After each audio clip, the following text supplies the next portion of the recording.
Em um distante 1915, nasceu Josefina Conte, a caçula da família, uma verdadeira joia preciosa aos olhos de seus pais.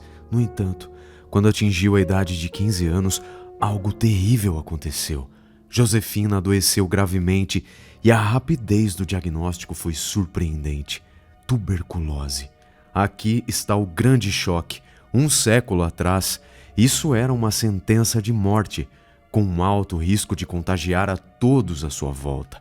Josefina foi isolada em um tempo onde a medicina ainda não tinha todas as respostas. Uma batalha intensa se iniciou, tanto física quanto emocionalmente.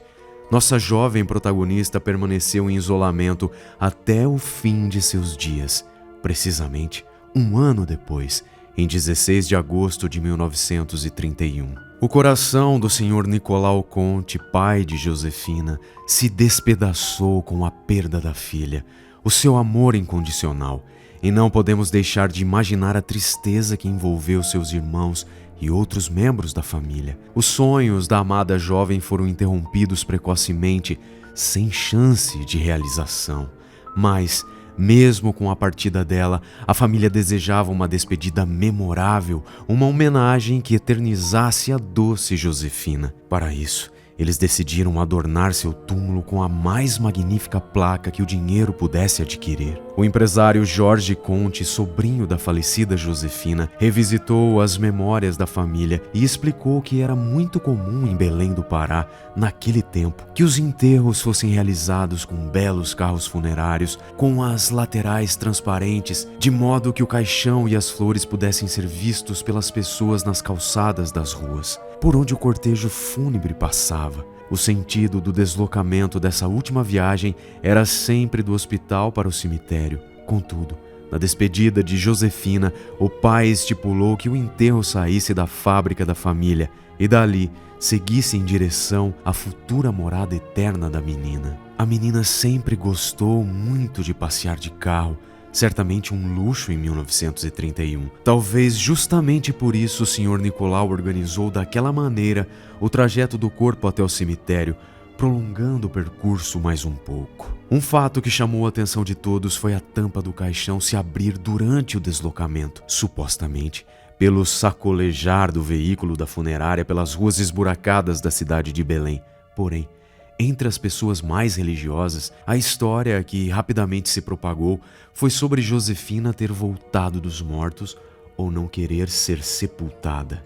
Mas o que realmente intrigou os parentes da menina após a sua morte foi quando chegou da Itália a lápide que o pai havia mandado fazer para colocar no túmulo dela. A razão da peça vir de tão longe é que naquele país existia uma técnica de imprimir na porcelana ou porcelanato a imagem da pessoa falecida, ou seja, transpor ou reproduzir fotografias para a porcelana e então incrustar essa peça de louça no mármore. Pois bem, quando a lápide de Josefina chegou ao Brasil e os pais foram avaliar o trabalho realizado, eles tiveram a surpresa de ver na ilustração do rosto da filha a presença de um broche com um desenho de um carro, objeto que na fotografia original não existia. Esse broche, que na vida real jamais existiu e que, por consequência, nunca foi utilizado pela menina, pode ser visto por todos que visitam o seu túmulo, bem ali, inexplicavelmente na sua roupa, à esquerda do seu pingente de cruz.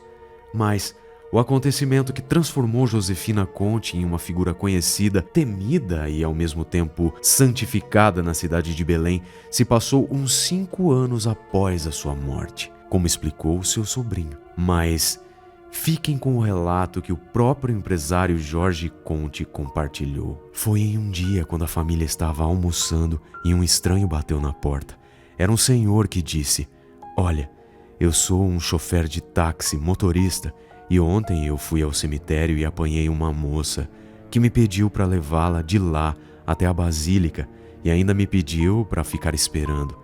Ela rezou, depois voltou e então solicitou para eu deixar ela de novo no cemitério e cobrar a corrida na fábrica de calçados com o seu Nicolau. Por isso, eu estou aqui para receber as 2 corridas de ontem, se me fazem o favor." A história era bem particular e a família então perguntou ao motorista como era a passageira, que poderia ser uma das irmãs de Josefina, que simplesmente tivesse ido ao cemitério. Por isso, o velho Nicolau Conte olhou para uma das filhas e perguntou: "Você esteve ontem no cemitério para visitar a sua irmã?" E ela respondeu que não tinha ido ao cemitério. Aí o motorista ficou olhando para dentro da casa e apontou para um quadro dizendo: "É aquela ali." Porque na sala das casas antigas tinham os quadros com fotos da família. Nisso, o senhor Nicolau, muito sério, olhou para o homem e falou: "Mas essa já morreu." O tal motorista ficou pálido e depois foi uma confusão na casa.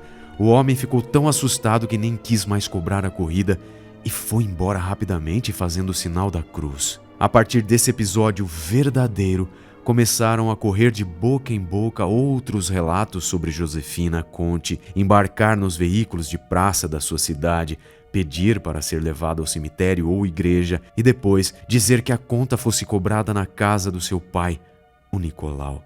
Nos dias do seu aniversário, 19 de abril, o pedido da menina era outro: um passeio mais prolongado pelo centro de Belém. Para Jorge Conte, o sobrinho, as muitas histórias similares nunca puderam ser confirmadas, porém, foi isso que deu ensejo ao fato de sua falecida tia ser popularmente conhecida como a Moça do Táxi.